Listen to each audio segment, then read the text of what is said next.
Weekend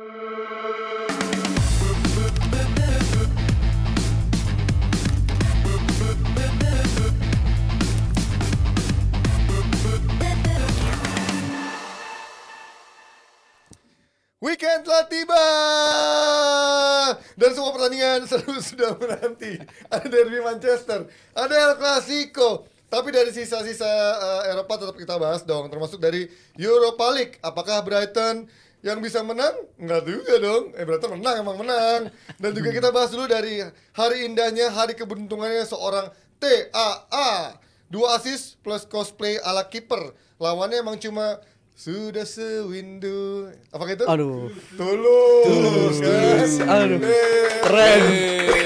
Kita sedang bermain kuis komunikata. Ya, ini kalau ngomongin bagaimana TAA kemarin bermain, dia kembali setelah mungkin ini pertandingan terbaiknya dia setelah beberapa pertandingan dia juga sempat absen dan juga di awal musim nggak begitu nyetel gitu ya. Sekarang mungkin dia udah kembali, udah match fitness sudah jalan.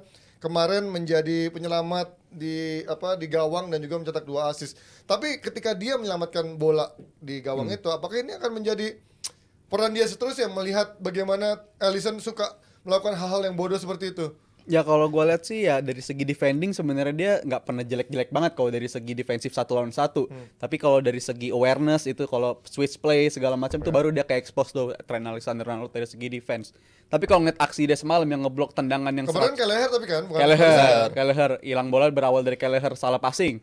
Terus juga kalau dari Trentnya sendiri dia ngeblok bola yang seharusnya peluang jadi gol itu menurut gue suatu keuntungan dari Trent Alexander-Arnold ini yang udah berkembang yang udah berkembang dari musim-musim sebelumnya gitu. Dan gue lihat kenapa dia kelihatannya tadi malam tuh mainnya bagus banget walaupun kalau dibilang 100% bagus enggak, karena kebobolan Liverpool pun gue rasa ada sumbangsi kesalahannya lah. Dia orang terakhir dia telat maju, teman-temannya udah bikin offside trap tapi dia stay di belakang dan akhirnya jadi gol. Itu menurut gue masih ada kesalahannya juga lagi-lagi dari segi awareness. Tapi kalau dari overall game ya ini tren yang gue harapkan gue lihat seperti yang kita tahu tren itu kayak apa gitu. Kualitas crossingnya luar biasa banget, dari reading the game-nya juga bagus banget. Ini Dan gue bahas lihat ya di hari Senin live kemarin ya. Betul. Lu pengen lihat dia lebih banyak melakukan crossing lagi ya. Karena kualitas crossing dia nggak pernah hilang, dan kalau dia udah bisa ngelakuin itu dari area sentral, menurut gue itu jadi keuntungan banget bagi Liverpool. Apalagi tren defense cover-nya jadi meluas banget sekarang ini. Ya, dan katanya dia udah sering melakukan hal ini di saat juga dia punya kiper seperti Alisson. Artinya dia harus bisa memikirkan skema-skema ketika kipernya lagi maju ataupun juga memberikan passing dan juga lagi keluar dari arahnya. Dia sering melakukan latihan ada di gawang seperti ini untuk menyelamatkan counter-counter dari lawan. Lu gimana Mas melihat TA? Tapi kan di satu sisi dia ketika defense man to man sama pemain jelek, tapi untuk mengcover areanya Alisson ataupun Kelleher lumayan bagus sebenarnya tadi. Iya, kan kalau latihan game situation, kalau mini market, bukan mini harta, mini games itu kan. Mini Daus. Waduh parah. Beneran. Ntar Panji ketawa. itu sering banget kan tanpa kiper kan. Jadi memang pemain-pemain back itu sering banget untuk latihan, untuk latihan membaca situasi kalau ditendang sama rekannya di game situation. Dan Trent kerap melakukan itu. Dan kaitannya ketika bersama Alisson, emang selalu Trent dan Robertson yang menjadi pemain yang pasti kalau si Alisson maju, pasti dua pemain itu ngarah ke gawang antara Robertson dan juga Trent Arnold. Itu udah pasti. Jadi gue rasa ini udah setup yang dia biasa lakukan. Dia ngeliat Kelleher maju, makanya dia ambil posisi. Dan untungnya dia bukan di back kanan ya.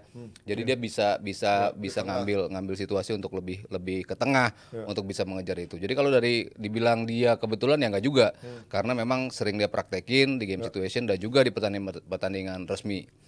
Tapi kalau kita ngomongin bagaimana Liverpool kemarin menang cukup meyakinkan, tapi lawannya juga cuma Tulus. Tapi satu sisi ini juga melihat kemarin Nunes sebenarnya dari pergerakannya oke banget, tapi eksekusinya ini sering banget nih kayak gini juga. Nggak cuma di ajang-ajang seperti ini, tapi di Liga Inggris pun sering kali ketika bola-bola gampang dia malah susah golin. Tapi bola-bola susah malah gampang golinnya. Itu yang melihatnya Mas Harpan nih, ngeliat bagaimana Nunes kapan dia bisa memenuhi ekspektasi sebagai striker andalan Liverpool gitu. Ini gue tadi mau siapin jawaban TAA. Oh boleh.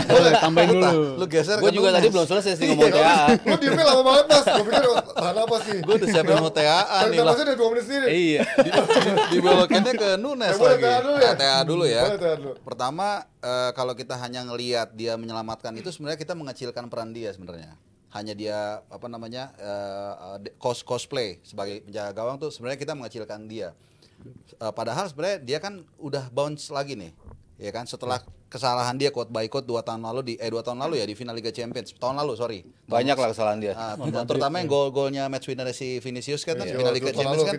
Debatable, arguably kan kesalahan dia. Dan itu kan era dia penurunan dia ya. Walaupun secara umum Liverpool memang saat itu downgrade juga semuanya. Bahkan seorang Alisson Becker juga downgrade. Tapi it happens. Umur dia kan 24-25 sekarang. Dan dia bersinar waktu juara Liga Champions mungkin masih umur 22. Jadi ada mungkin fase dia agak sedikit turun. Nah sekarang yang gue bilang tadi, kalau kita hanya melihat satu aspek dia menyelamatkan itu, cosplay dia sebagai penjaga gawang, itu sebenarnya hanya puncak gunung es. Tapi yang gue lihat tadi, yang dipaparin sama Rijal kan, dia emang mainnya bagus, segala macem. Kemarin juga ada Mas, gue nanya nih, intermezzo deh. Lo kan nonton Titanic kan nih? Seandainya si Leonardo DiCaprio-nya dikasih buat ini skoci, Selamat gak tuh dia? Selamat apa bakal mati kedinginan? Enggak, selamat juga. Kan dia di film yang terakhir itu kan dia di salju juga kuat kan? Wah, beda film ya gitu ya. Berarti dia kuat fisiknya. Revenant. Udah di ocak-ocak sama beruang itu kan. Makanya kuat berarti kan. Cuman dingin doang itu mau beruang lagi digigit. Nah, balik lagi ke puncak gunung es tadi. Puncak gunung es. Jadi kalau gue lihat Thea ini sempat berjaya di usia muda, agak sedikit terdowngrade, tapi kemudian dia bisa balik lagi. Jadi kalau kita hanya membicarakan dia cosplay nangis itu sebenarnya sangat kecil. Nah, itu satu. Kedua, kita tarik lagi nih ke tim nasional Inggris. Makin pusing nih Southgate nih. Kyle Walker juga. Ini mau gue tanya juga sebenarnya soalnya. Nah, gue udah tahu makanya langsung gue jawab. Terus ada nggak tapi tempat buat dia menurut lo? Ya kalau ngeliat mainnya gitu tergoda juga dong Southgate untuk naruh dia. Cuman kan sekarang gimana nih, ada Kyle Walker, ada Trippier.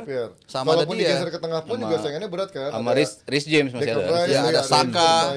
Kalau lu mau dorong ke depan ada Saka kan. Jangan dorong ntar dia jatuh Mas. Nggak, pinggirnya agak jauh sih sempadannya kan. Makin lucu anjir. On fire. Emang Jumat ini ya saat agak lebih rileks ya. Lebih enak Jumat emang. Ya maksudnya kalau didorong gue Jumat aja deh nggak usah Senin kalaupun dipanggil ya. Kalau didorong ke tengah tuh, tapi kan juga saingannya banyak di banyak. Tadi kita bilang makanya sebenarnya dorong ke depan tadi dia bilang. Dorong ke depan, ke tengah. Ya. Jadi ya gitu sebenarnya situasi ini jadi ditarik kemana-mana menarik. Nah terakhir gue tutup soal Nunes. Berkali-kali gue udah bilang dari pramusim ini sebenarnya pemain yang pas lagi 2 bulan 3 bulan libur gue yakin banget workout banget nih. Jadi pas pemanasan dia kelihatan motivasinya oke banget, kelihatan juga finishingnya oke.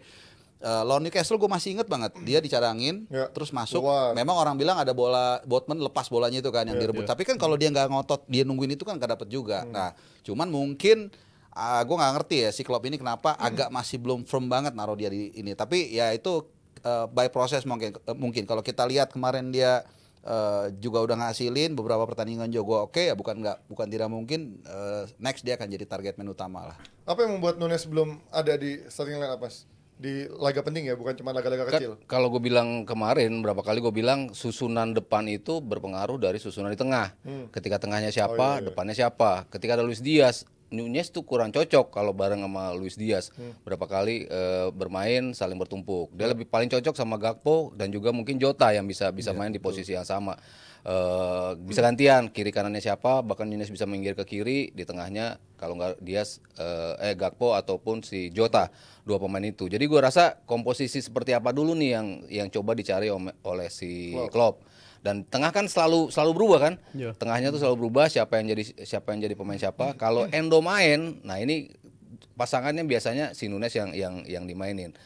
Antara kiri kanannya McAllister atau Szoboszlai ataupun si Curtis Jones atau Harvey Elliott siapapun. Tapi kalau pemain gelandang bertahannya si Endo itu kalau gue lihat di depannya biasanya Nunes yang dimainin. Jadi tergantung komposisi seperti apa yang dimainin Klopp di tengah itu akan menunjukkan siapa yang akan ada di depan, apa dari Nunes apa enggak. Cuman kalau gue ngelihat secara overall ini pemain progresnya udah jauh lebih matang.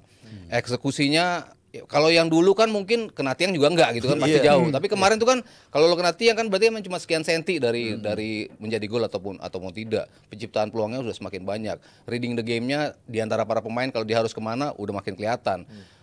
Masuk ke dalam kotak penalti ketika dia harus bola rebound udah ada di posisi yang tepat. Yang kemarin-kemarin kan nggak selalu segitu. Bola mengarah kemana, dia tuh selalu out of position di dalam kotak 16 meter, kotak penalti. Tapi kalau secara overall yang gue bilang, dia sudah memperlihatkan jauh banget progres dibandingkan musim pertama. Dan gue nambahin dari Mas Aryo, kalau dari soal perkembangan Darwin Núñez yang pesat banget musim ini, gue ngeliat nggak hanya dari segi gol jelas meningkat banget kalau dibandingin sama start 9 pertandingan di musim lalu sama 9 pertandingan di musim ini, jelas Núñez sudah melampaui angka itu sebelumnya. Tapi kalau yang ngeliat paling unggul banget dari Darwin Núñez musim ini lebih all around gitu. Kalau gue ngeliat dia lebih bisa bioskop tuh. all around you dong.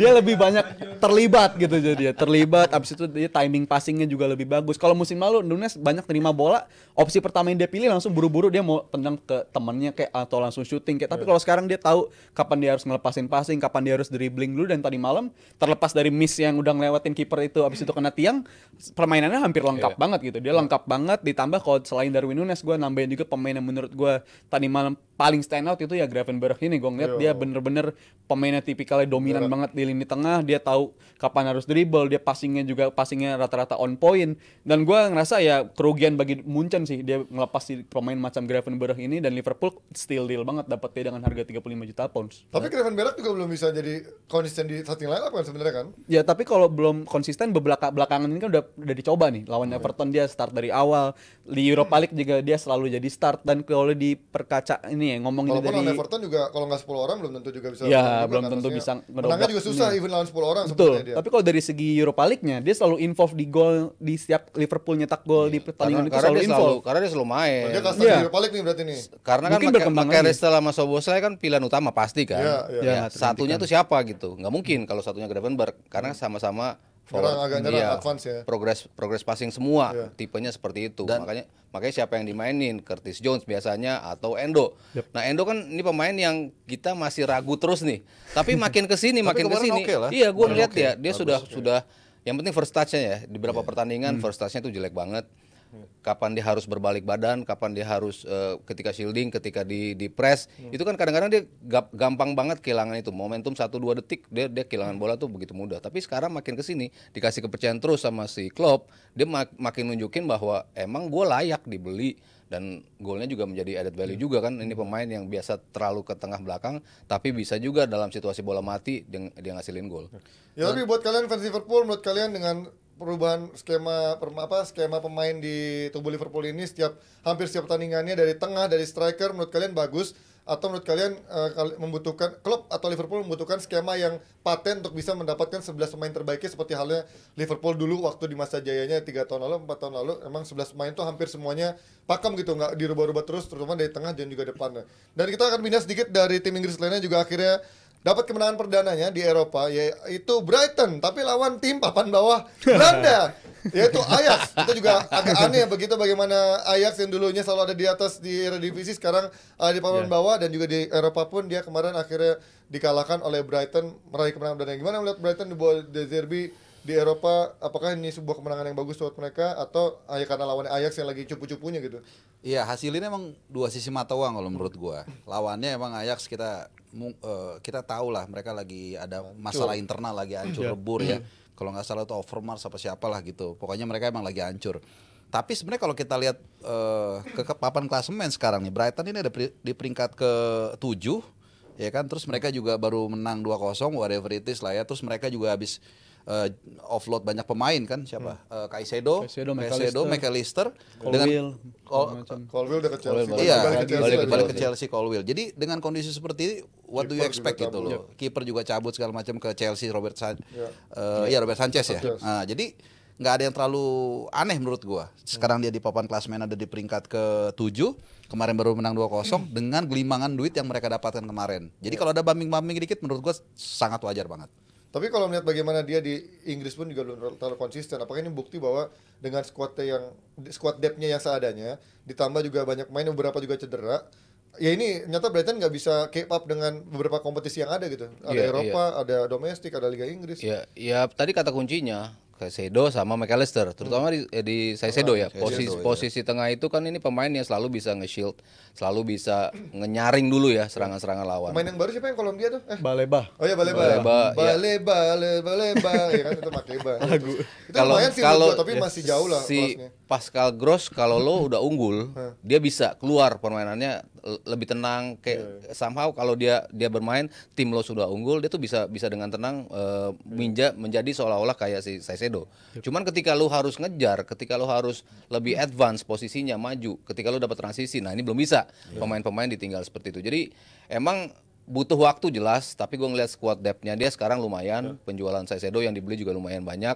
Mahmoud Daud salah satu yang gue suka banget sejak dia di Gladbach, lalu di Dortmund. Ini pemain yang ekspektasi gue selalu tinggi ngeliat dia, dan pergantiannya kan cukup banyak ya. Di depan ada Evan Ferguson yang nggak selalu dimainin, tapi lu punya pemain-pemain depan yang bisa kontribut juga. Selain ada Ansu Fati juga, Mitoma masih ada. Jadi masih banyak squad depth-nya yang membuat mereka gue rasa bisa konsisten ya. Kalau kita bicara di Premier League dan juga di Europa League. Gue nambahin dikit dari segi Europa League-nya, ini kemenangan perdana mereka di Europa League, dan ini menurut gue harus apresiasi penuh si De Zerbi ini, karena gue beberapa episode gue selalu bilang nih dia terlalu naif gitu untuk di Liga. Gue nggak terlalu mempermasalahkan ya karena ada efek cedera juga. Tapi kalau untuk di Europa League dia main terlalu naif, pakai gaya yang sama, dibawa ke Europa League dan terbukti 2 game pertama itu dia kesulitan banget, bahkan cuma bisa maksimal seri aja waktu itu. Tapi sekarang gue ngeliat dia bisa ngerespon permainan yang agak lebih berbeda dan bisa lebih efektif untuk bisa memenangkan di partai-partai grup stage ini. Lebih penting daripada lu main cantik doang tapi nggak bisa ngasilin kemenangan, karena dengan main kayak begini justru yang bisa mengantarkan lu lolos ke knockouts. Dan gue rasa dengan standar sekarang mereka di grup yang seperti ini, seharusnya Brighton bisa lolos lebih nyaman lagi lah daripada kemarin terseok-seok di 2 pertandingan awal gitu. Dan kalau kita lihat situasi Brighton ini kan sebenarnya nggak gampang juga. Selain tadi kehilangan banyak pemain, ini kalau pesawat ini mesinnya mati satu di kiri nih. Estupiñán kan masih cedera. Si Lamte juga setahu gue masih cedera.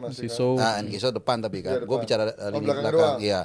Memang lawan Ajax bisa. Ini kan lawan Ajax ini clean sheet pertama mereka kan musim ini kan. Dan dari awal udah kelihatan tuh patternnya, dia bisa cetak 3 gol kebobolan 1, bisa cetak 5 kebobolan 5 golin 1. Kalau nggak salah lawan Aston Villa lah dia kalah besar. Jadi memang masih ada lubang menganga di lini belakang. Tanpa dengan adanya Estupiñán aja mereka masih struggling. Apalagi dengan yang gue bilang tadi, mesin kirinya mati 1. Menurut gue nih dengan kondisi seperti ini luar biasa masih ada di posisi itu. Kalau bilang nggak konsisten, iya. Tapi kita lihat dulu materi sama keadaannya lagi terbalance banget. Ya kita lihat nanti Brighton di tengah compang-campingnya dan juga banyak pemain yang masih absen, apakah bisa membuat Brighton nanti ketika sudah pada kembali, membawa Brighton kembali melesat untuk bersaing sebagai kuda hitam, atau justru Brighton yang sekarang musim ini akan lebih terjatuh dibandingkan musim lalu. Kita akan lanjut dengan topik yang tidak kalah serunya selain satu ini.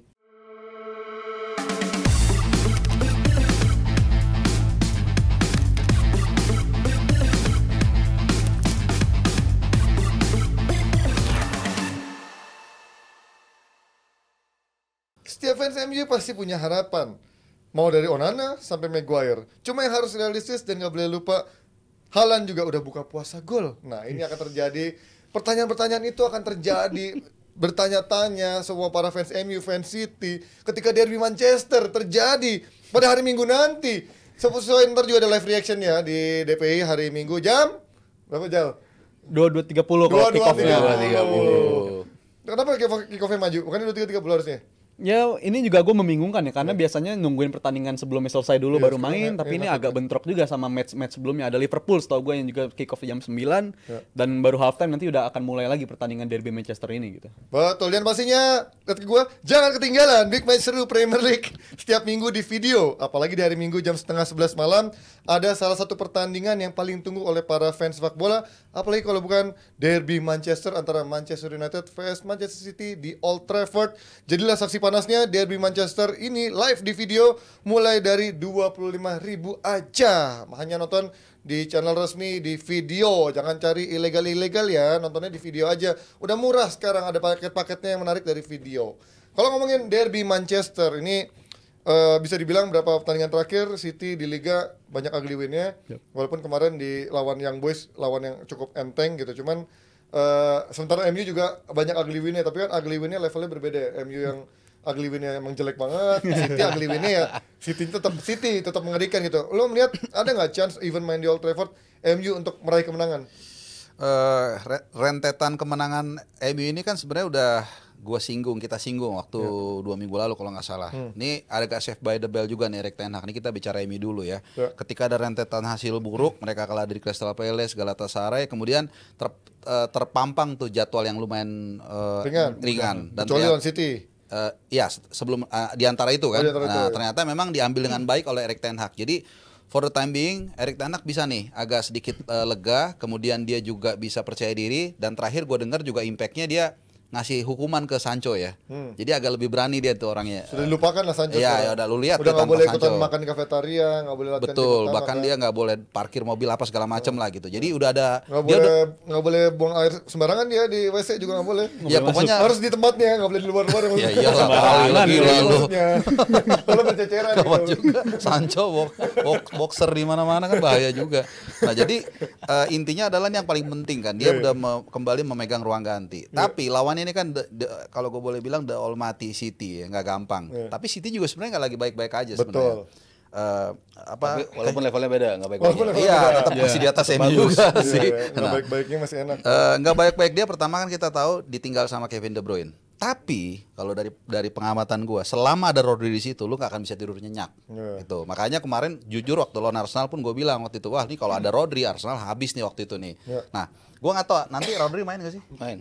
Wah, kalau main jujur berat untuk MU. Bukan gue bilang nggak bisa ya, karena Rodri ini gila banget perannya, luar biasa berat. Mungkin Haaland kalau dibilang tadi puasa gol, entar dulu. Dia tuh kalau gini, Rodri itu menjaga keseimbangan semuanya kita tahu ya. Tapi untuk membuat sebuah kipas yang luar biasa, tetap Jadi kayak Doctor Strange dong. Menjaga keseimbangan semesta. Nah, perlu seorang Kevin De Bruyne. Jadi ini gue bilang ya, mungkin agak tipis-tipis sih kondisi nanti head to head antara United dan City. Jadi United lagi percaya diri banget dengan 3 kemenangan, whatever it is, mau lu bilang dirty win, ugly win segala macam, tetap itu 3 kemenangan. City lagi balik dengan adanya Rodri tapi tanpa Kevin De Bruyne. Jadi menurut gua ini akan ketat. Kalaupun ada yang menang, menurut prediksi gua tipis.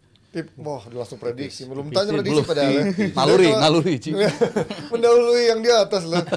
Ini pasti kalau ngomongin bagaimana line up dari City ini kan dia belakangan sudah memakai Alvarez lalu berada di belakang Haaland ataupun juga kadang-kadang bermain agak sedikit melebar. Apakah ini akan menjadi formasi andalannya Pep selama KDB nggak ada di sana? Iya, ya gue rasa itu works kan di setiap permainan adanya Haaland dan juga Alvarez. Meskipun Haaland gak cetak gol, tapi kan chemistry ya dari mereka satu tim itu bermain udah sesuai. Ya memang bola-bola ajaibnya De Bruyne mereka nggak punya. Itu yang menjadi masalah. Si Alvarez bisa bermain kayak dia, mungkin 80%-nya dari De Bruyne lah. Cuma 20%-nya punya De Bruyne itu bola-bola yang ajaib. Ya bisa sampai sentuhan 1 2 3 tuh langsung nyampe, dia terima bola, umpan langsung sampai ke kotak penalti. Yang kayak gitu-gitu tuh nggak dipunyain sama Julian Alvarez. Dia kan harus maju, harus dribbling dulu. Beda gayanya dengan Kevin De Bruyne. Tapi ya dia added value lain buat City sekarang ketika nggak ada De Bruyne. Ya jelas yang tadinya kita pikir Foden yang akan sering dimainin, tapi nggak, ternyata Alvarez yang bisa memerankan peran itu. Jadi gue rasa kalau nanti komposisinya akan keluar, ya gue rasa si Alvarez akan tetap dimainkan. Cuma kan jadi masalah siapa yang akan nemenin di depan satu lagi kan? Apakah Grealish, apakah Doku? Itu yang menjadi pertanyaan. Nah, tapi pertanyaan gue adalah City yang sekarang minim gol dari pemain-pemain sayapnya. Walaupun memang kita tahu Bernardo Silva bukanlah winger, tapi biasanya tahun lalu pun ketika dia main di kanan dia lebih sering maju dan juga cut inside dan juga golin. Sekarang kayaknya mereka lebih main ke tengah gitu. Apa yang ada pergeseran dari skema permainan apa gimana jalan menurut lo? Gua rasa gua ngeliat itu juga ya. Cuma Doku ya benar-benar main melebar terus masuk yang lebih positif, selalu ngadep ke gawang tuh si Doku. Dan gua rasa ini efek lu meninggalkan pemain-pemain semacam Mahrez gitu kan. Mahrez selalu tiap pertandingannya selalu menjanjikan, dia selalu jadi threat lah, selalu jadi ancaman bagi tim lawan. Dia selalu coba 1 lawan 1 ngelawan back lu. Dia selalu nyoba untuk bisa memecah kebuntuan. Dan sekarang tipe-tipe wingernya City itu tipe-tipe yang emang sesuai sama kapasitas permainannya Guardiola. Khususnya ketika permainan yang menuju treble itu kan dia agak switch tuh mainnya. Udah bukan winger yang harus dituntut buat produktif lagi, tapi bisa nge-cover area-area itu lebih penting untuk bisa menyuplai bola-bola ke Haaland. Dan kalau ngeliat siapa aja winger-winger sekarang yang tersedia, menurut gue Doku, abis itu si Foden itu menurut gue punya peluang untuk jadi starter besok. Grealish kenapa menurut lo? Apa yang hilang dari Grealish sekarang? Menurut gue Grealish udah agak hilang sejak awal musim ini ya. Walaupun dia agak diganggu oleh cedera juga, tapi kalau dari segi permainan dia belum nemuin ritmenya lah. Kayak sama aja kayak musim lalu kan dia juga agak telat tuh untuk bisa nemuin ritme panasnya. Mungkin pemain-pemain kan ada aja ya, misalnya mengalami fase-fase lagi drop dulu, habis itu baru ketemu anginnya dan masa-masa sulit lah katakan. Dan Haaland menurut gue udah hilang masa-masa sulit ya. Kemarin udah ngalamin 5 pertandingan tanpa gol, tapi 2 pertandingan beruntun dia langsung golin. Menurut gue besok pun masih akan berlanjut. Dan kalau ngeliat pertandingan MU kemarin menang 3 kali tapi nggak ada bagus-bagusnya, melawan Copenhagen, habis itu menang lawan Sheffield nggak ada bagus-bagusnya. Ini mah menurut gue makanan empuk buat City sih, walaupun City lagi nggak baik-baik aja. Tapi ngeliat MU kayak begini, gue ngerasa ini MU main kayak begitu ngelawan City, kelar MU besok lawan City. Gila nih Rizal, kadang-kadang suka bener kadang-kadang. Enggak, gue rasa nggak segampang itu juga. Bukan berarti gue jagoin MU ya. Itu yang gue bilang dari awal kan gue konsisten mengatakan ini alot lah. Nggak segampang itu juga. Tadi kan ada beberapa faktor. Nah, terus masalah juga soal Alvarez ya. Tadi gue agak sempet mikir gitu ya. Nah, perbedaan Alvarez sama Kevin De Bruyne adalah Kevin De Bruyne itu service. Nah, ini kembali lagi nih waktu di Istanbul kemarin gue tarik karena ada satu pertanyaan dari wartawan. Kok lu bisa begitu chemistry-nya langsung dapet nih, begitu dari is it love first sight gitu. Kevin De Bruyne tapi jawabnya bercanda, dia bilang I still love my wife, dia bilang gitu. Tapi kan maksudnya orang lihat kan lu baru pertama kali gabung, tapi ini De Bruyne sama si itu udah dapet emosionalnya. Nah, suka melayani ya. Betul. Sebagai ini kita harus melayani. Nah, tapi kalau misalnya si Alvarez kan dia ada naluri untuk cetak gol kan. Jadi beda ketika ada peluang dia lebih menyambut peluang itu ketimbang seorang Kevin De Bruyne yang ngasih mereka. Kalau itu gue lihat perbedaannya. Untuk di sisi sayap, kalau kita lihat kan antara Doku sama Grealish lah udah nggak ini. Grealish, Foden mungkin juga bisa kan? Bisa juga sih, ya. Tapi salah satunya Foden. Iya. Ya kan? Cuman memang kalau kita lihat tadi yang gue ngelanjutin Rizal bilang, memang dari awal akhir musim lalu pun di beberapa partai final di FA Cup di final Liga Champions memang Grealish kan hancur banget mainnya kan yang di marking sama si Dumfries kan. Jadi memang ya kayak tadi si Rizal bilang kadang-kadang pemain juga nggak bisa selalu perform selama ada backupnya. Itulah kelebihan dari City yang punya skuad dalam. Tapi kalau ngomongin dari line up tadi, menurut kalian siapa yang layak ada di sana atau emang menurut kalian ada pantas yang main jadi starting line up? Karena backnya juga sering banget rotasi kan. Kita nggak bisa tahu tuh kapan ada Stones main di sana, kapan Kalau si Ake cedera ya kayaknya. Ake cedera dan minggu lalu kan Brighton ada yang kartu merah tuh ya si Akanji kalau nggak salah. Jadi ya Akanji nggak bisa main ya. Nggak bisa main nantinya. Akanji nggak bisa main. Red card minggu lalu red card. Jadi gue ngeliat kemungkinan ini udah waktunya si Stones walaupun dia beberapa pekan baru sembuh dari cedera, tapi ya sekarang menurut gue waktu yang tepat bagi dia untuk tapi di timnas kan udah starter ya. Iya di timnas sudah dimainin. Dan itu kan juga baru main tapi dia nggak perlu waktu lama udah bisa nyetel lagi sama permainan City. Artinya dia nyaman banget dengan sistem yang dimainin dia sekarang. Dan gue nggak ngeliat alasan selain si Stones ini main. Dan mungkin perannya agak berbeda ya karena lu harus ngisi di posisi center back karena kita udah kerap kali ngeliat Stones ini kan udah nyamannya sebagai yang hybrid gitu lah, perannya kadang jadi back tapi juga sekaligus jadi defensive midfielder. Tapi ngeliat komposisi yang ada, gue suka sama line up yang disajiin di sini. Mungkin satu-satunya pergantian ya ada itu si Stones harus dijadiin starter untuk gantiin Akanji. Kalau gue mungkin lebih ke Grealish dibanding Doku ya, karena Doku mainnya di luar pakem City. Iya. Dalam artian dia ngubah sistem ya. Kalau lu gaya main setupnya Guardiola tuh seperti apa, cuman ada Doku itu gayanya bisa berubah drastis gitu dengan nyisir ke kiri kanan, berubah posisi ke kiri kanan. Sementara sistem yang di setup sama Guardiola kan betul-betul firm, pemain-pemainnya ada di posisi di mana aja, lu harus stick di situ. Grealish mantok di situ, Mahrez mantok di sisi kanan, ya pemain-pemainnya tuh udah jelas posisinya. Cuman Doku tuh bisa ngasih dimensi yang lain lah kalau dia main. Cuman bicara lawan United, gue lebih prefer Grealish. Seniority-nya jauh, pengalamannya jauh. Di big game seperti ini pemain ini jelas lebih dibutuhkan. Ya walaupun mungkin impact-nya beda ketika dia juara treble musim kemarin. Musim kemarin perbedaan yang paling mendasar adalah ketika dia nggak berani lagi ketika mendapat bola langsung masuk ke dalam. Selalu dari pinggir balik lagi ke final Liga Champions itu jelas banget kayak dia di piala di awal musim ketika dia datang ke City dipaksa sama Guardiola lu stay di garis pinggir kan? Lu di situ dapat bola lu jangan masuk tapi balikin lagi ke tengah. Ya, gue nggak tahu ini instruksi sama Guardiola apa bukan. Cuman berapa kali dia bermain akhirnya mati juga di sisi kiri kan begitu bola ke dia. Cuman ya gue rasa ini momentum buat dia juga untuk ngebuktiin bahwa gue bisa masuk lagi seperti ketika City mendapatkan treble. Tembakan-tembakan dia juga bagus. Agility dia untuk masuk ke dalam, body balance dia untuk beradu sama back. Gue rasa ini juga momentum buat dia untuk bisa comeback. Dan yang menjadi highlight kemarin kan adalah Pep Guardiola kemarin setelah Haaland cetak gol lawan Young Boys, dia keluar tuh pernyataan, gue nggak pernah demand Haaland untuk selalu mencetak gol kan. Tapi di satu sisi nggak pernah dia selesai nyetak gol, tapi gol udah banyak kan. Berarti ini apa yang membuat Haaland tuh kayaknya dia involvement of the game-nya sering kurang, tapi begitu ngegolin bisa langsung 2, 3 dan sekarang pun juga nggak nutup kemungkinan dia top scorer juga tahun ini bisa lagi kan sebenarnya. Ya padahal kita udah sering ngomongin Haaland lagi off perform segala macam, tapi ngeliat jatah top score dia masih bertengger di nomor 1 kan? masih kan? Iya, masih 9 gol 10 gol. Jadi menurut gue ini masih yang monster banget. Haaland ya masih begitu. Dia walaupun masih ceilingnya ketinggian musim kemarin. iya, standar yang dia taruh udah ketinggian. Tapi yang jelas Haaland masih nggak lupa cara ngegolin lah. Dan kalau gue ngeliat dia kan kalau di sistem City, kalau kita ngeliat by data dari touch para pemain itu touch itu yang involve tuh cuma 10 pemain gitu City rata-rata. Si Haaland itu benar-benar nggak terlalu banyak passingnya, nyentuh bolanya nggak terlalu banyak, tapi dia selalu ada di momen yang tepat. Kalau dia dapat supply bola yang tepat di kotak penalti, itu bisa jadi garansi gol lah bagi seorang Haaland. Tapi itu kan yang belakangan sempat hilang ya, karena nggak ada Kevin De Bruyne, nggak ada si Rodri juga sangat berpengaruh, dan juga penyesuaian dari sisi wingernya juga cara mainnya beda dari kata Mas Aryo. Jadi menurut gue ini fase-fase yang sulit bagi Haaland di 5 pekan 6 pekan lalu. Tapi gue rasa ketika dia 2 minggu kemarin udah ngegolin, gue lihat sih dia udah ngelewatin masa-masa sulitnya, dan kita siap-siap lagi untuk ngeliat standar Haaland yang kayak biasa kayak musim lalu, standar ngegolin dia gitu. Nah tadi kan kata kuncinya tuh ceilingnya atau ekspektasi orang kan udah tinggi karena tahun lalu dia bikin benchmark yang the best in the Premier League history kan.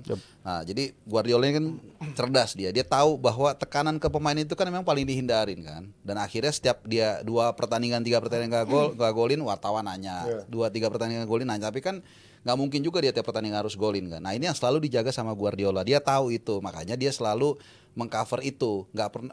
Jadi kadang-kadang wartawan nanya, lu kenapa nanya Haaland? Nggak ada pun yang nanya, nggak mungkin. Semua orang nungguin dia gitu, dan itu normal. Nah sekarang tugas dia seorang pelatih, jadi bukan hanya nggak perlu lagi lah dia diatur gimana cara cetak gol, tapi gimana supaya tekanan itu ditangkis sama dia. Dan gue yakin itu juga di breakdown ke anak-anak buahnya. Jadi ketika mereka di mix zone atau dimanapun di presscon pasti disuruh jangan tanggapin atau terlalu jauh soal Haaland supaya tekanan itu tidak ke dia. Tapi gue heran ya, biasanya kan Pep selalu mendemand seorang pemain untuk selalu involve dalam sebuah pertandingan. Tapi ini Haaland menurut gue involvement of the game-nya emang terasa kurang banget. Tapi ya mungkin satu sisi dia selalu menjawab sebagai seorang striker, dia sudah nabung duluan di awal-awal dengan cetak gol lebih banyak. Tadi gue nanya ke Mas Haryo, tapi nanya ke Mas Haryo bisa nanya 3 menit 4 menit sendiri. Ntar kita lanjutkan lagi di bahasan dengan kalsunya dari sisi MU-nya setelah yang satu ini.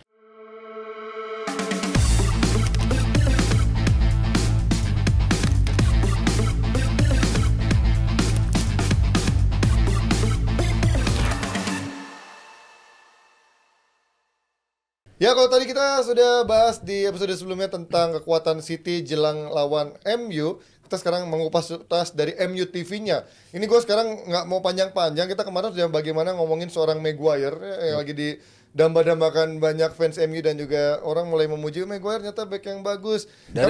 Dari dulu gue bilang kan yang bagus. Gue nggak pernah bilang dia jelek, tapi juga nggak bilang pemain belum nyampe kelas dunia lah menurut gue, belum broadcast back lah, karena ternyata dari sisi pressure dia belum bisa meng-keep up itu kan, walaupun memang dia menunjukkan dia stay, dia fight, walaupun gue juga yakin dia nggak mau cabut karena gajinya kecil, terus juga West Ham juga tim lebih kecil. Tapi sekarang nih ujiannya adalah lawan City. Kemarin kan dia lawan Brentford udah, lawan Sheffield udah, lawan Copenhagen sudah. Nah, sekarang lawannya City nih.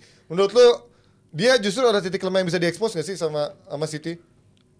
Lawannya Haaland lagi. Kemarin lawan-lawannya kan juga peluangnya banyak banget. Brentford peluangnya banyak, Sheffield peluangnya banyak, Copenhagen juga banyak kemarin peluangnya, ya kan? Maksud juga, lu jangan lihat tim jelek berarti dia kemarin performanya bagus karena lawannya jelek, belum tentu juga, karena kan emang itu secara collectively ya dia bisa memposisikan diri dia di posisi yang bagus terus dalam anticipate semua yang menuju ke gawang dia. Dan gua dari awal gue selalu bilang ini back bagus kok. Dari awal dia dulu di Leicester. Sebelumnya Hull. Dari Hull. Kan dulu Sheffield, Hull baru Leicester. Ini kan pemain yang menurut gua bagus dan dia selalu bisa perform di timnasnya. Kalau di timnasnya pemain stabil, berarti memang dia nggak pernah kehilangan sentuhannya. Cuman ya di United kan emang hampir semuanya turun gitu kan, dan dia selalu menjadi scapegoat dari semua masalahnya. Dan kalau gua ngelihat melawan City, ya gue tetap milih dia sebagai starter.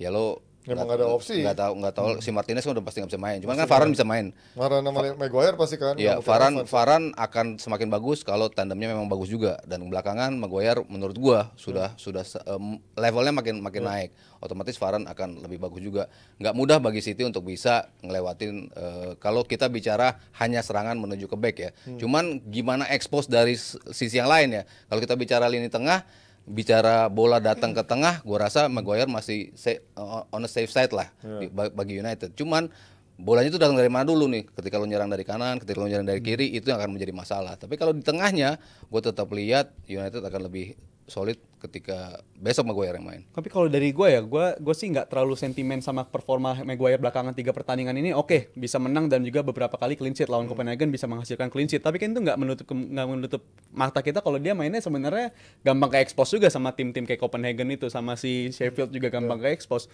Jadi poin gue adalah ini kan Maguire yang sama juga yang kita ngeliat di 2 musim lalu dibantai sama Liverpool 5-0, dibantai sama Liverpool 4-0, dibantai juga sama City. Ini masih Maguire yang sama gitu. Nggak ada kita tiba-tiba kita berdasarkan sentimen kita, dia udah berubah, ini dia mungkin pemain yang tepat untuk lini belakang United. Gue masih nggak yakin akan itu. Tapi nama-nama seperti De Gea di belakang.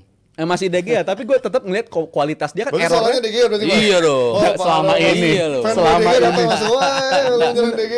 Gue nggak bisa nerima itu, Mas, karena gue ngeliat dia juga kualitas dia, kita tahu 2 musim pertama dia di United kualitasnya oke, tapi kan setelah itu tiba-tiba downgrade banget. Nggak 2 musim lah, 3 musim bahkan. Tapi kan abis pemain kan nggak mungkin langsung bego di musim berikut, enggak lah. Nah, itu yang terjadi sama si Maguire sebenarnya. Deep of form ada gitu. Cuman kan abis lo formnya turun, dihajar terus-terusan setiap hari, setiap menit lo dihajar terus-terusan, bahkan sama fans lo sendiri, ya pasti kan agak kena lah ya dari sisi mentality. Tapi dia bisa buktiin, gue tetap stay, tadi Panji bilang gue tetap stay. Phil Jones juga tetap stay, Mas. Tapi kalau Phil Jones lo bandingkan sama Maguire suruh main, ya, enggak lah, ya susah lah. Bedanya Phil Jones nggak dibeli 80 juta. Ini Phil Jones kan bola di bawah disundul bukan ditendang. Tapi itu justru membuktikan dia kerja keras, Mas. Kalau Maguire kan temen ditendang juga. Warrior.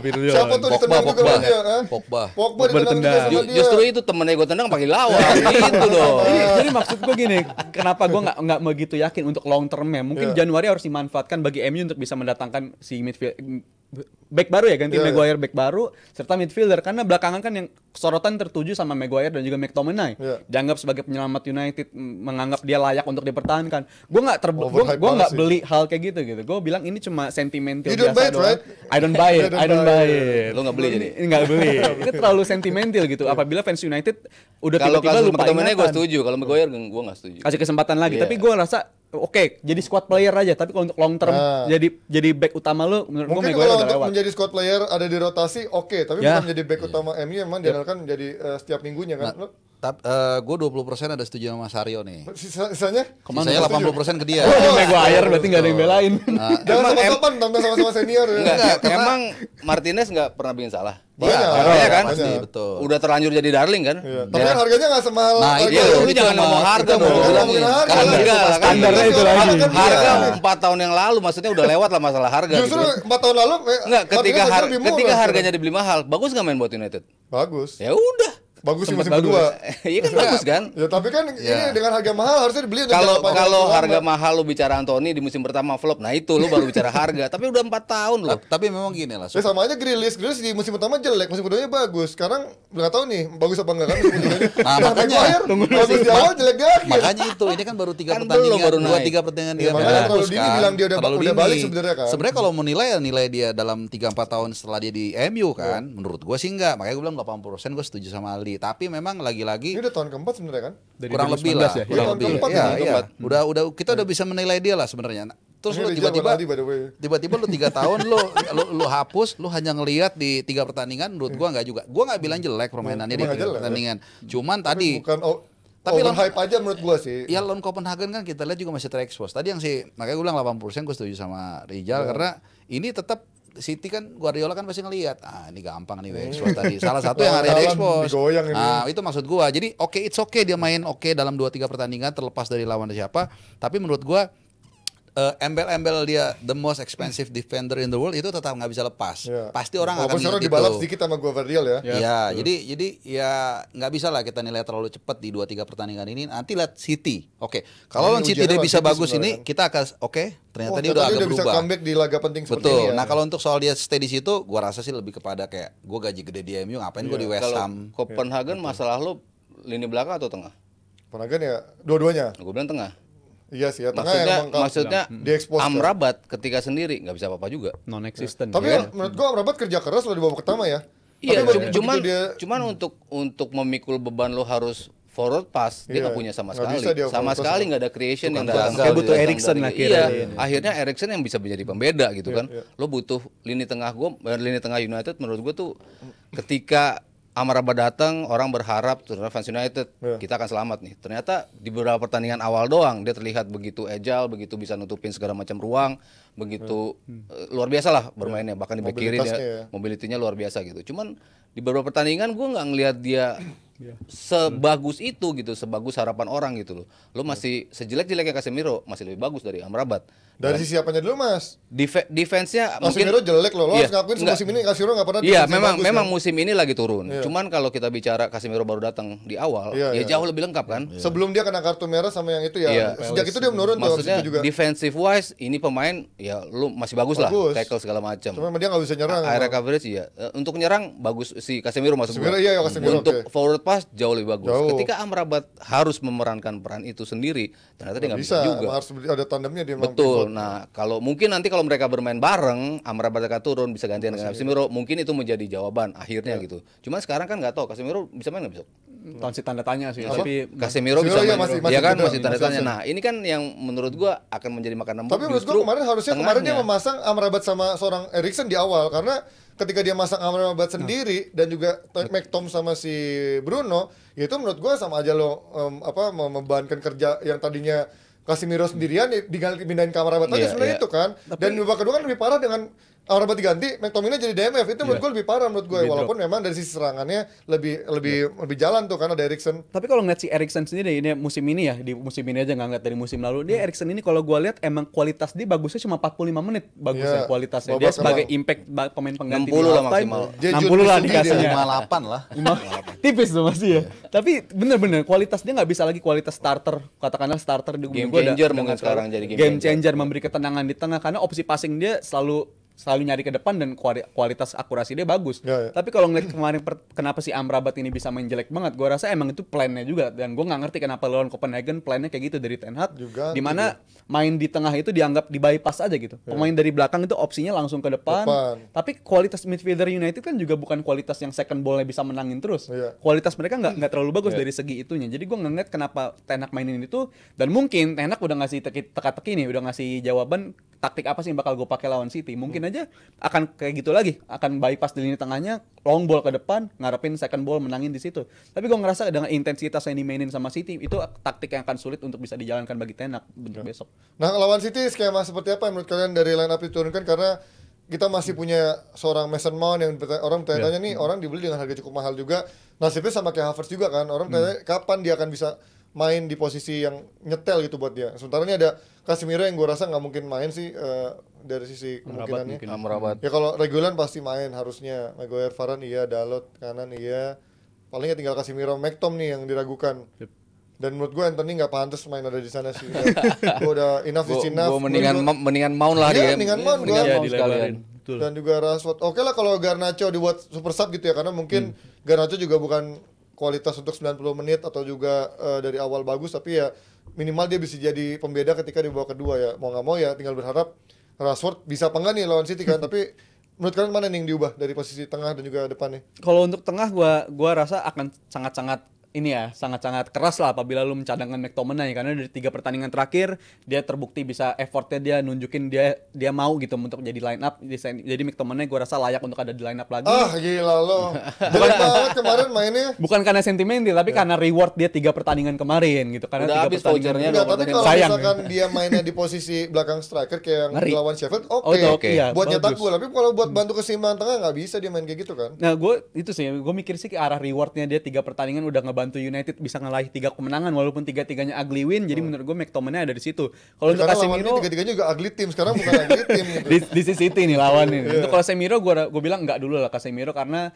kalaupun dia main pun juga kita udah nunjukin di musim ini pun dia salah satu titik paling lemah United justru Casemiro di musim ini.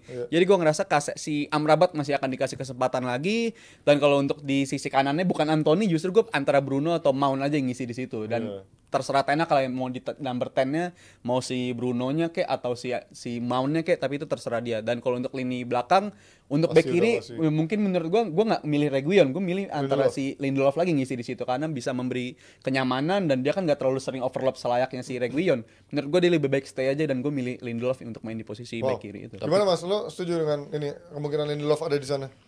Bisa, dan dia bisa maju untuk nemenin Amrabat DMF, misalnya untuk jadi DMF, karena pilihan DMF-nya sulit. Kalau gue milih McTominay jelas gue nggak milih dia ya. Lemah, sama aja nggak usah pakai pemain gitu ya. Iya, terutama lu ngeladenin lini tengahnya City gitu, berat banget. Dia tahu bagaimana untuk nge-expose pemain, ngelebarin lini tengahnya seperti apa, itu akan menjadi makanan empuk bagi City. Gue sih lebih condong bahkan Mount sekalian di mana di posisi paling nggak nih pemain punya agility untuk lari ngejar-ngejar bola, ganggu kenyamanan pemain-pemain yang megang bola, itu bisa dilakukan oleh Mason Mount. Di posisi Reguilon, kalau Rashford di kiri ya gue rasa Lindelof lebih make sense, lebih tenang, lebih tenang, terutama ketika lo absorb serangan yang pasti kan bertubi-tubi kan dari segala sisi. Apalagi misalnya nanti yang dimainin Doku. Lu berat kalau harus beradu dengan Reguilon, gue jelas lebih milih Lindelof yang ada di situ. Rashford akan lawan Walker. Ya udahlah, say goodbye lah buat Rashford. Gimana Mas Harpa? Udah dijawab semua mereka. Jadi gue punya pertanyaan lain, tenang. Pertanyaan gue banyak. Oke, kalau soal Mason Mount kan, kalau Bruno kan emang maunya kan di tengah terus kan. Udah ya, kalau Mason Mount gue juga setuju tuh daripada Anthony lah. Kan lebih utamain kan bagaimana ruang ganti ini adem lah. Anthony ntar dulu Mason Mount, tapi Mason Mount di kanan gimana, bisa perform enggak? Rashford lawan Walker gue rasa bisa lah Rashford. Gue justru merasa gue bisa. Lu bisa enggak Rashfordnya, bukan gua. Lu bisa lawan bisa susah juga. Tiba-tiba gua masukin. Good luck. Ini gimana konsepnya? Langsung Walker Harpa lari. Lu bisa. Jadi 12 pemain Rashford lawan Walker, 12 orang. Nangkepnya gitu soalnya. Iya. Apalagi kirinya ya gue juga setuju Lindelof lebih oke lah dari Reguilon. Jadi udah dijawab semua lah. Gue cuma mikirnya tetap gue nggak setuju Onana, gue maunya De Gea masuk lagi udah itu. Nah ini yang kita bahas sebelum ke, tapi ini kita bahas agak belakangan. Gue mau nanya dulu bagaimana Holland yang sampai sekarang belum juga pecah telur di Premier League. Lo mau lihat? Kalau gue bilang dari awal gue bilang pokoknya United butuh target man. Nah ini mau Horse kayak mau Lerby Eliandri kayak mau siapa ya kan bisa. Pali. Iya nggak apa-apa. Ramadan Sananta lah bisa aja. Ramadan Sananta juga oke kalau ada. Yang penting kan sebenarnya kan pantulan untuk kasih Rashford kan, itu aja sebenarnya. Jadi to some extent mungkin kalau orang udah mulai kayak ngelirik ke Rashford atau mungkin ke siapapun itu ya di luar Højlund, mungkin di situ dia akan ada space baru, nanti dia akan cetak gol lagi. Jadi selama tim ini bisa menang, walaupun balik lagi nih kita bisa debatable ya, tiga tim yang dikalahin itu tim papan bawah oke, tapi selama mereka bisa menang, bisa mencetak gol, mau siapapun nggak ada masalah. Memang ada tekanan secara personal buat dia, tapi itu yang gue bilang tadi, ketika distribusi gol itu mengalir ke yang lain, nanti suatu saat kan orang akan melupakan Højlund. Di situ dia ada space, gue yakin dia akan mencetak gol juga. Tapi sayangnya memang kalau lawan City tidak semudah ketika 3 pertandingan lawan Copenhagen, Brentford dan Sheffield United. Striker 70 juta, golnya hanya di saat nanti back-backnya melupakan dia dan mencari pemain lain yang mungkin lebih berbahaya. Apakah ini yang diharapkan oleh fans MU seorang Højlund dengan 70 jutanya, Mas? Kemarin pas hari Senin ya, pas live banyak yang yakin dia 15 gol ya. Oh si Syamsir ya? Ibnu juga kan. Ibnu ngomong, iya, dan banyak 15 gol tapi semua kompetisi. Iya, banyak. Justin juga bilang ya, dia setuju. Gue kok ragu ya ini pemain. Karena supply yang menuju dia itu yang gua nggak lihat banyak. Sementara ini kan striker yang butuh itu. Involvement in the game-nya dia udah mulai ikut nih. Larinya kemana, buka ruangnya bareng seperti apa, dia tuh bisa ngikutin. Cuman in order untuk cetak gol kan lo butuh supply. Sementara itu yang nggak bisa di provide sama United.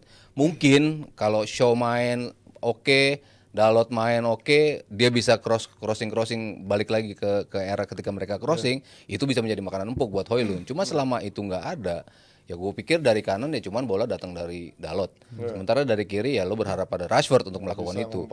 Dari tengah Bruno susah atau untuk Eriksen babak kedua biasanya. Iya, bola-bola forward pass gitu kayaknya Højlund dijaga 2 juga susah gitu kan. Terlalu rapat pemain-pemain lawan akan melakukan itu. Jadi selama nggak ada supply, gue rasa sulit buat dia untuk cetak Tapi gol. bukan berarti dia nggak ada supply sama sekali ya. Memang mungkin hanya 1 atau mungkin 2 sampai 3 umpan ke dia, dan itu pun kadang dia juga nggak bisa memaksimalkan dengan sedikitnya peluang yang ada sebenarnya kan. Kadang kan kalau kita lihat yang tim-tim yang Dia memang half chance-nya nggak bisa ya. iya ketika orang-orang yang melihat tim yang bermainnya reaktif seperti Leicester lah atau mungkin Spurs eranya Kane, setengah peluang, seperempat peluang bisa jadikan gol. Ketika hanya sedikit peluang, berarti kan itu menunjukkan dia striker hebat sebenarnya. Ini good point sebenarnya. Gue jadi dilema juga akan si Højlund ini, karena Højlund musim ini tadi Mas Panji udah bilang golnya baru sekian kan, dan 2 gol diantaranya lahir pas lagi Liga lawan si Champions. Galatasaray.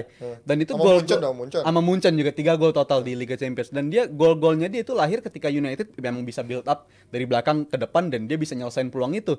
Tapi kalau ngeliat permainan United belakangan, dia bisa menghasilkan gol 3 kemenangan beruntun ini. 3 beruntunnya kan juga kemenangannya ugly win. Yang rata-rata golnya itu bukan lahir dari build up, justru gol-gol yang lahir dari secara momen-momen hoki lah atau momen ada bola umpan ke kerumunan, Maguire golin betul, gitu kan. itu ada luck dan itu lu nggak akan dapetin gol dari seorang Højlund menurut gue dari permainan seperti ini. Jadi menurut gue apabila ini ingin berkelanjutan, United mungkin kedepannya masih akan bermain secara reaktif football lagi, apalagi lawannya City. Kita nggak mungkin mengharapkan mereka total dominan lawan City dong.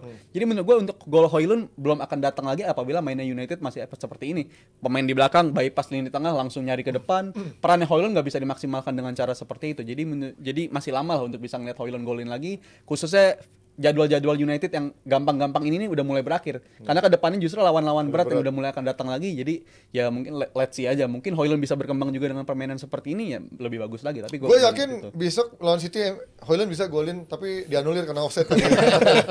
Ditinggalin. Tapi sedikit aja, kalau ini kemungkinan di saat Onana kemarin lagi menjadi kiper yang menyelamatkan MU dari dari kemenangan yang gagal gitu, tapi justru ada rumor soal De Gea yang soal balik ini. Mungkin gak sih De Gea mau balik hanya sebagai pengisi di saat si Onana ke AFCON? Gue gue jawab ya, karena gue rasa nggak perlu, karena yang perlu diketahui di AFCON di musim ini, Premier League ini mengadopsi sistem winter break di Premier League di musim ini, yaitu dari tanggal 13 Januari sampai tanggal 31 Januari, dan jumlah pertandingan United di periode itu cuma 1 atau 2 game. Jadi apabila lu mendatangkan De Gea untuk kontrak jangka pendek pun nggak akan kepake juga, karena buat apa? Onana jadwal dia Kamerun itu akan tanding di tanggal 16, 19 dan juga 24, dan semuanya itu ketika United lagi mengalami winter break. Jadi gue nggak ngeliat ada alasan kenapa mereka harus mendatangkan De Gea. Apabila mereka mendatangkan De Gea terlalu reactionary lah, karena buat apa lo ngedatangin kiper yang udah dianggap sebagai masalah selama bertahun-tahun dan untuk menggantikan Onana yang buat masa depan. Kecuali Onana cedera di AFCON. Nah, itu kan mengubah bagus juga ya, berarti segalanya. si Rizal ini cocok nanti kalau ada tayangan Piala Afrika ya, jadi pandit. Aduh, pandit AFCON. Sama Hanif Marjunov kali ya. Ya ini kan kita tahu lah semua kenapa dulu Sir Alex Ferguson nggak terlalu suka quote by quote pemain Afrika kan, karena selalu keganggu di periode Januari, periode yang paling penting sebenarnya. Nah tapi gue tadi agak kurang sepakat dengan Rizal, dia bilang hanya 3 pertandingan di grup. Gimana kalau lolos? Kalau lolos dia akan kehilangan 1 game lagi ekstra. Ya makanya, jadi itu kan padahal periode yang paling penting. Mungkin artinya poin itu kan bisa quote by quote istilahnya double gitu. Nah terkait dengan De Gea, kalau untuk comeback gue rasa kelihatannya kecil ya. Kalaupun comeback gue akan heran banget sama nih orang nih. Ini kan sebenarnya udah dikerjain 2 kali kan, turun gaji setengah, terus udah turun gaji juga nggak diinin lagi. Ya menurut gue sih kalau lu mau ke Madrid fax-nya telat. Iya, fax-nya telat itu nggak masuk akal banget kan. Jadi agak aneh kalau dia mau kebalik Madrid. Tapi sebenarnya lagi-lagi kenapa nggak dipertahankan sejak awal gitu loh. Oke, De Gea ada, Onana ada, nggak apa-apa, biarin aja kan udah model kan sekarang 2 penjaga gawang tuh seimbang gitu loh. Jadi ya nggak akan mudah juga bisa kehilangan 2-3 pertandingan dia sebenarnya Januari di periode yang penting Onana. Ya itu jawabannya sudah dari Rizal dan juga Bung Harpa. Kalau dari Mas Haryo nggak usah ya, karena Mas Haryo ternyata adalah pembenci De Gea. City sekarang bukan cuma tetangga yang berisik, tapi tetangga yang bikin kesel karena fans MU jadi ingin punya owner dari Timur Tengah juga biar bisa belanja unlimited dan berprestasi. Apakah anak asuh Ten Hag akan dipermalukan di Theater of Dream? Jangan ketinggalan keseruan Premier League setiap minggunya mulai 25.000 aja live di video. Kita akan kembali dengan topik yang kalah serunya dari El Clasico setelah yang satu ini.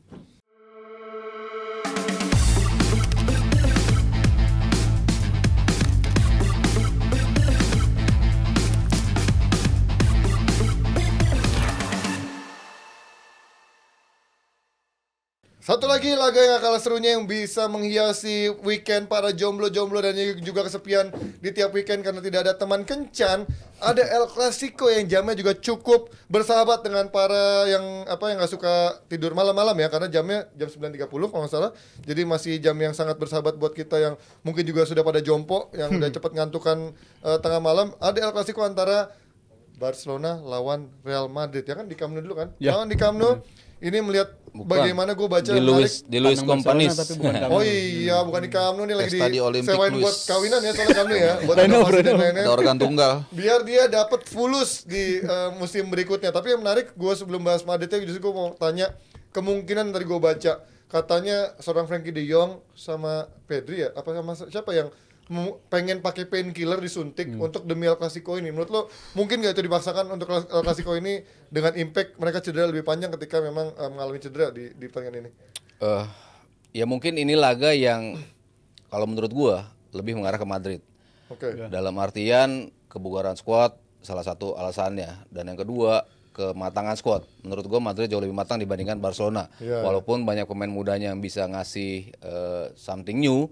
Tapi untuk level El Clasico gue rasa belum siap pemain-pemain ini untuk bisa meletek langsung ya di El Clasico. Makanya kenapa kemarin ribut juga tuh media Spanyol tuh, ada media day dari Barcelona, banyak yang nanyain siapa yang bakal bisa main siapa enggak. Keluarlah tuh nama-nama tuh, Lewandowski udah katanya bisa main. Lalu Rafinha katanya bisa main juga.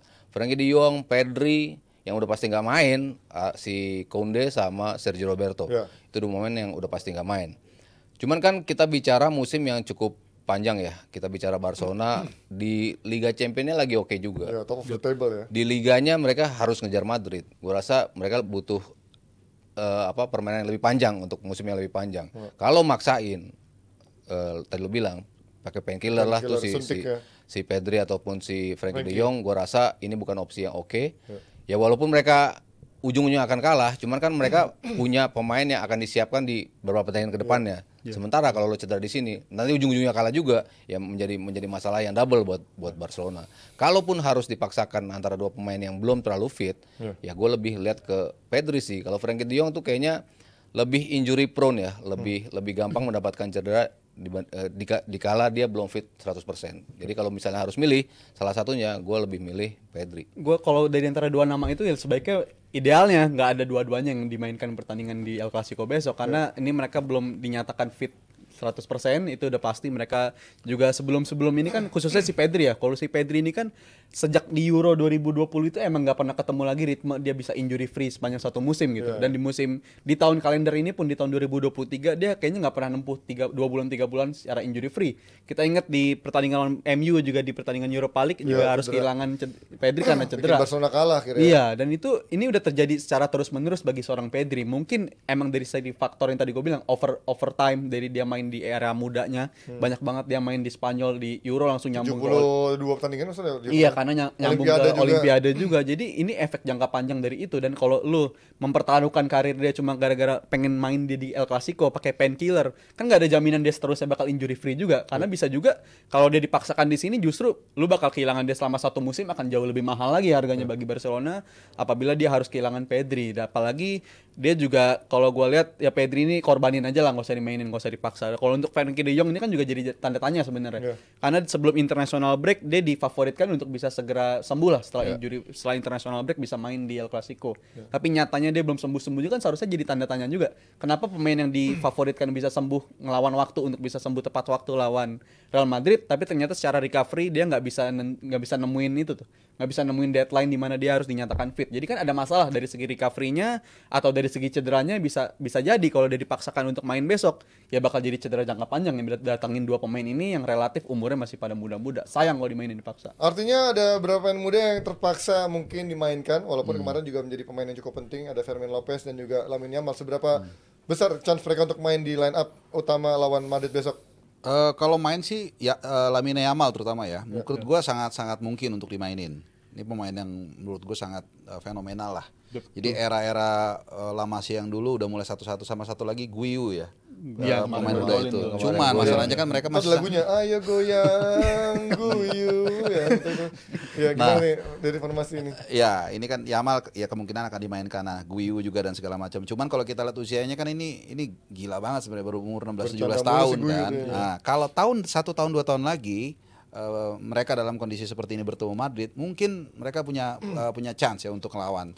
Tapi kita tahu kan Yamal juga baru debut, Guiu juga seperti itu. Jadi Ini yang paling mungkin sih ya. iya, tapi tetap ya lawannya kan tadi ya seperti Mas Aryo bilang Real Madrid dengan segala pemain yang udah matang di sana, plus juga dengan tentunya kita selalu menyebut nama si Jude Bellingham. Jadi menurut gua favor gua kayaknya kali ini juga sama ya ke Madrid kurang lebih, dan terkait tadi Frenkie de Jong dengan Pedri sama juga. Kalau ini emang maksud gua Xavi ini kan juga mantan pemain yang berapa kali ketemu Madrid. Dia tahu sebenarnya dan ini banyak nih penyakit El Clasico nih, Everton Liverpool, Roma Lazio selalu kalau mereka emosional pokoknya nggak boleh kalah dari Lazio, pokoknya nggak boleh dari Roma. Yang penting kan di akhir musim bukan berapa kali lu ngalahin rival lu, tapi berapa poin yang paling banyak. Nah, jadi tentu quote by quote dia akan mengorbankan partai ini. Artinya ya udah gue nggak akan mainin pemain-pemain yang nggak fit. Yang penting pertandingan berikutnya tadi yang dua rekan-rekan ini bilang, yang penting pertandingan berikutnya mereka bisa fit lagi, syukur-syukur bisa fit lagi, atau tidak cedera panjang dan bisa mengarungi musim ini dengan poin semaksimal mungkin.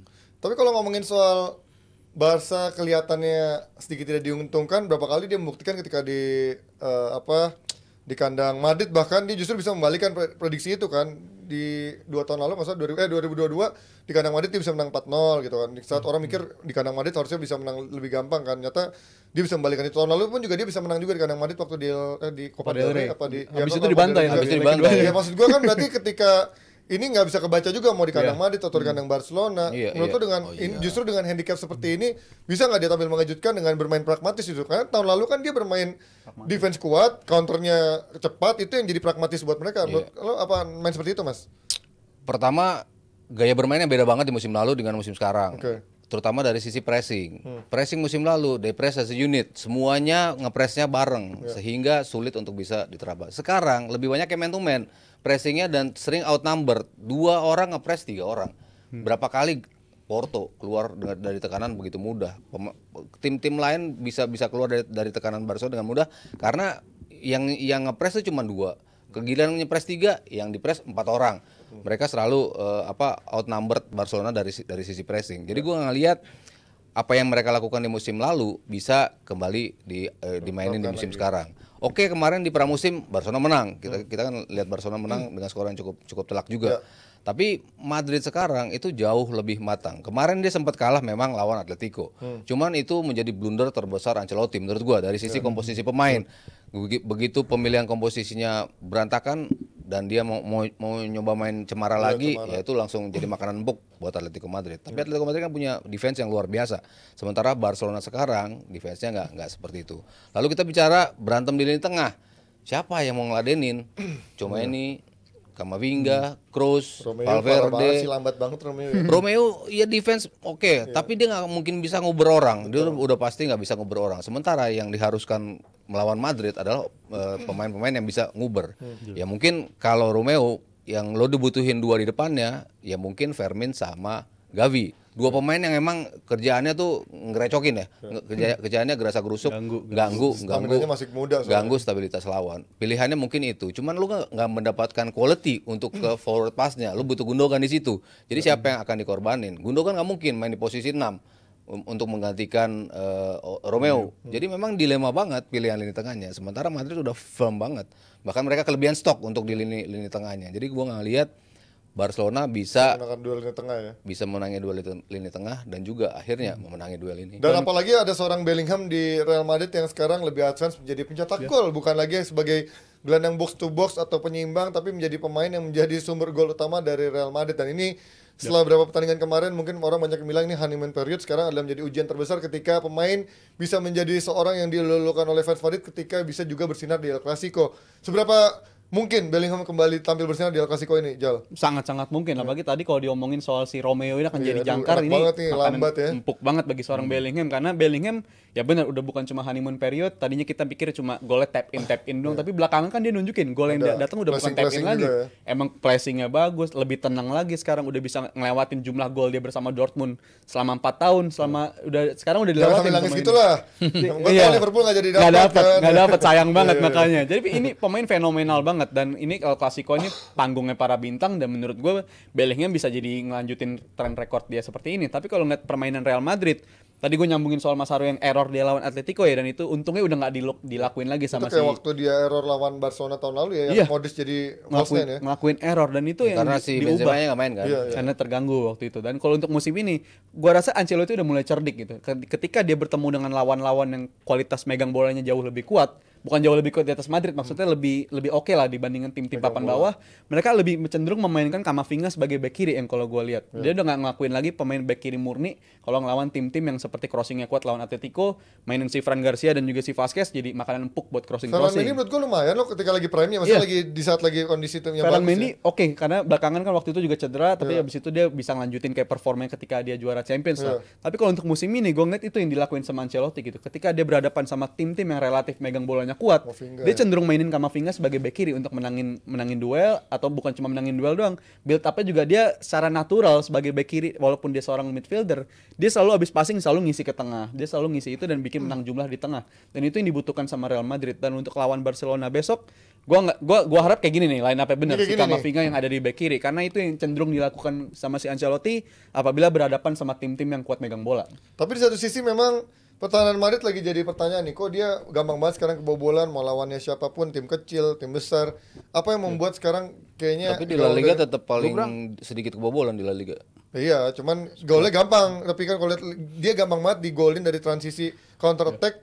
Ya walaupun memang dari sisi kebobolannya nggak begitu banyak, tapi gampang banget gol yang menurut gua untuk dibobolin seperti itu. Harusnya ada back yang lebih kelihatan kuat lagi nggak sih? Gue bilang sebenarnya masalahnya bukan di situ, Ji. Jadi kalau kita ngambil dari kacamatanya Safi, yang paling mungkin mengganggu pikiran dia adalah posisi Jude Bellingham sebenarnya. Tadi udah dipaparin kan, gimana pemain ini sangat leluasa, punya peran dan juga punya ruang di tengah kan.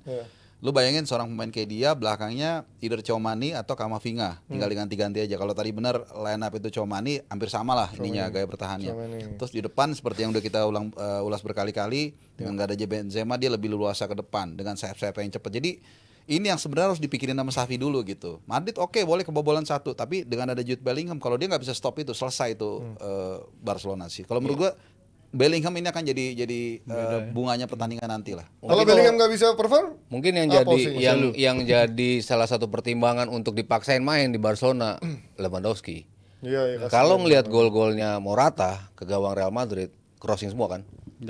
Griezmann, Morata semuanya crossing, dan itu selalu terjadi tubrukan antara Rudiger, Alaba, pemain-pemain yang positioningnya nggak tepat lah ya, karena Alaba kadang main di kiri, kadang main di tengah, dan perjanjian untuk kapan siapa yang maju, dan belakangnya kan Kepa baru juga untuk bergabung. Jadi gue rasa kalau ada pemain yang harus dipaksain untuk Barcelona main, menurut gue Lewandowski, karena itu yang bisa nge-expose tadi lo bilang lini belakang Madrid, walaupun sejauh ini masih yang kebobolannya paling sedikit di La Liga, cuman mereka bisa sampai kebobolan 3 gol ketika lawan Real Madrid, dan itu datang dari bola-bola crossing. Dan kalau ngomongin soal jumlah kebobolan ya, uniknya Real Madrid ini selalu mayoritas kebobolan itu selalu di 15 menit pertama gitu. Tapi beruntungnya dia beberapa kali bisa membalikkan keadaan, bisa ngebalikin jadi comeback jadi menang atau jadi hasil seri. Tapi ketika lawan Atletico kan terbukti apabila lu switch off dari awal banget dan lawan bisa dapetin gol cepat, katakanlah sampai 2 gol cepat, sulit bagi mereka untuk bisa mengembalikan pertandingan. Karena rata-rata ketika mereka bisa comeback, itu hasil yang rata-rata cuma 1-0, bisa dibalikin sama mereka jadi 2-1. Tapi apabila Barcelona bisa memanfaatkan kelengahan Madrid yang biasanya dilakukan di 15 menit pertama, mereka sebenarnya punya peluang untuk bisa ngelakuin itu. Apabila punya Lewandowski tadi untuk bisa ngelakuin crossing itu. Karena kalau untuk musim ini sendiri, kualitas crossing Barcelona tuh meningkat sejak kedatangan Cancelo. Dia benar-benar naiknya timing dia masuk kotak penaltinya selalu tepat. Habis itu dibantu juga kalau ada Rafinha mungkin akan lebih bagus lagi jumlah crossingnya. Tapi Joao Felix juga. Tapi kalau ngeliat jumlah pemain yang tersedia besok sih, dan apabila lu memaksakan si Lewandowski, gue nggak yakin hal itu bisa terjadi karena yang tadi gue sebutin semua itu udah bisa diatasi sama Madrid sebenarnya, karena itu udah belakangan mereka udah bisa ngatasin hal itulah. Mereka udah nggak switch off lagi ketika mulai pertandingan dan mereka udah bisa menang secara nyaman, dan itu menurut gue sebuah angin segar buat Madrid menghadapi El Clasico kali ini. Angin segar buat Madrid, apakah tandanya ini menjadi kemenangan yang meyakinkan untuk Madrid mengingat kondisi pincang buat Barcelona? Kita langsung tanya prediksi dari 3 panitia kita, Mas Aryo, prediksi Mas, skor Mas. Gue maunya sih Barcelona menang. Tapi realistis aja sih. Berapa skornya? Kayak imbangnya udah bagus buat Barcelona. Imbang udah bagus. Ya. Imbang dengan skor. Gua menang Madrid 1-3 lah. Wih, dua selisih 2 gol berarti ya. Barcelona golin duluan tapi. Berarti over ya. Over. banjir gol. Apa tuh overhype ya? Iya, maksudnya atmosfernya over. Percaya dirinya. Kalau gua 2-1 Madrid. 2-1 Madrid. Kalau itu under 2,5. Tergantung bukaannya. Kalau tadi dari Manchester skornya? Manchester ini gue rasa imbang 2-2. Golin 2 ini ya. Itu imbang rasa menang kalau buat MU pas itu. Menang City. 2-0. Wah, aja. Solid, yang penting menang. Yes. City 1-0 aja deh. Tapi tipis ya. 1-0 aja. Nah, itu dia prediksi dari Mas Aryo, Rizal dan juga Mas Harpa. Jadi Jebretim juga jangan lupa tanggal 11 November ada DPI spesial 1000 episode yang tiketnya bisa kalian beli di Tokopedia. Nah, itu ya kategori ini nanti dirilis ya harga tiketnya berapa. Tiket sudah include dapat makan, murah banget, bisa intimate sama para pandit, nggak akan tayang juga. Jadi ini emang udah eksklusif, kalian harus datang langsung ke sini. Kita bakal cerita perjalanan DPI seru-seruan, semua yang pernah di DPI kita undang. Datang apa enggaknya nggak tahu ya. Jadi buruan beli tiketnya, sama ada juara Gold Match antara Raffi Ahmad dan juga Taufik Hidayat tanggal 29 November. Dan juga ada podcaster match antara podcast Ancur vs podcast agak lain. Family match Ibnu Jamil, Ririn Nikawati vs Judika Duma. Dan juga charity match antara Gading Martin dan Pak Michael vs Pak Wandi dan juga CEO. Nah itu sampai juga ada juga Jebret vs ini dia Desta Mahendra ya, sama-sama fans. Dia Liverpool kan ya duanya ya? Sama-sama fans Liverpool kok berantem. Itulah sama-sama fans Liverpool. Suka berantem sendiri ya. Dan fotonya sama Rizal. Rizal juga fotonya sama Desta juga ya. Dan juga terima kasih yang udah menyaksikan kita di hari Jumat ini. Thank you buat Mas Aryo, thank you juga buat Rizal dan juga Bung Harpa, thank you juga buat Awi dan Sari Mandi. Happy weekend buat semuanya. Jangan lupa nonton hari Minggu ada live reaction MU lawan City jam 22.30 Sabtu di juga kan? Sabtu juga ada El Clasico jam 9.15 lah. 9.15 di live reactionnya di Jebret Media. Oke, sampai ketemu. Happy weekend semuanya. Bye bye. Sampai lupa disebutin. Oh iya, El Clasico ya. Terima kasih semua.